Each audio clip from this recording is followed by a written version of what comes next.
ఆ, నేను ఇంటెలిజెన్స్ లో చెప్పినా కూడా కదా.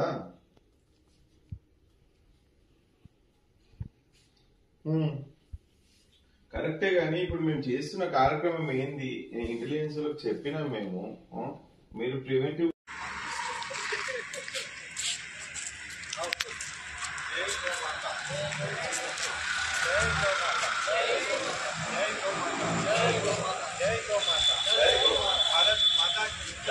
भारत माता की सनातन हिंदू धर्म की गौ माता की जय गौ माता जय गौ माता जय गौ माता जय गौ माता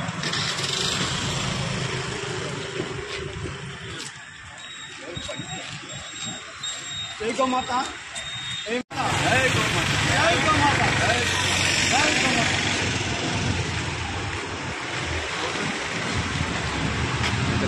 జై గోమాత.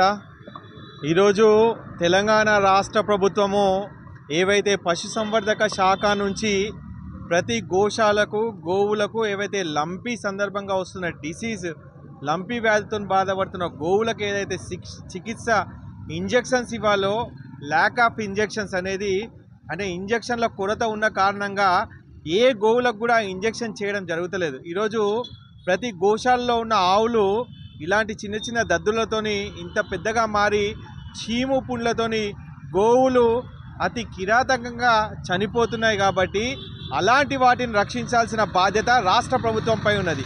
ఈ మధ్యకాలంలోనే ముఖ్యమంత్రి గారు 4 గోశాలు 100 ఎకరాలను అధునాతన గోశాలలు కడతాము, గోవుల సంరక్షణ చేస్తామని చెప్పి ముఖ్యమంత్రి రేవంత్ రెడ్డి గారు చెప్పడం జరిగింది. కానీ ఈరోజు రాష్ట్ర ప్రభుత్వం కొన్ని కోట్ల రూపాయలు పశుసంవర్ధక శాఖలో ఉన్నా ఈరోజు ఎటువంటి మెడిసిన్ అనేది తెలంగాణ రాష్ట్రంలో వీళ్ళు సప్లై చేయలేకపోతున్నారు. కాబట్టి ఆవుల కొరత, ఆవుల ఇబ్బంది, ఈ ఇంజెక్షన్స్ వ్యాక్సిన్స్ కొరత ఏర్పడ్డది. కాబట్టి మేము ఈరోజు ఉదయం 4 గంటలకు దానికోసం మేము మాట్లాడదాం అనుకుంటే ఉదయం 4 గంటలకు దాదాపు పోలీస్ వాళ్ళు 4ంటికి వచ్చి ఇంట్లో ఉన్న సమయంలో 4ంటికి వచ్చి అరెస్ట్ చేయడం జరిగింది. ఇది ఎంతవరకు సబబు? అంత అక్రమంగా అరెస్ట్ చేయాల్సిన అవసరం ఏముంది? ఈ గోవులు బాగుంటే ఈ దేశం బాగుంటుంది, ఈ మట్టి బాగుంటుంది అని చెప్పి మేము ఈ గోవులను రక్షించాలనే ప్రయత్నం కేంద్ర రాష్ట్ర ప్రభుత్వాలకు తెలియజేయాలని చెప్పి చేస్తున్న ప్రయత్నానికి రాష్ట్ర ప్రభుత్వంలో ఉన్న పోలీస్ అధికారులు, ప్రభుత్వ యంత్రాంగము ఈరోజు 4 గంటలకు మమ్మల్ని దౌర్జన్యంగా అరెస్ట్ చేసి తీసుకురావడం జరిగింది సైదాబాద్ పోలీస్ స్టేషన్లోకి.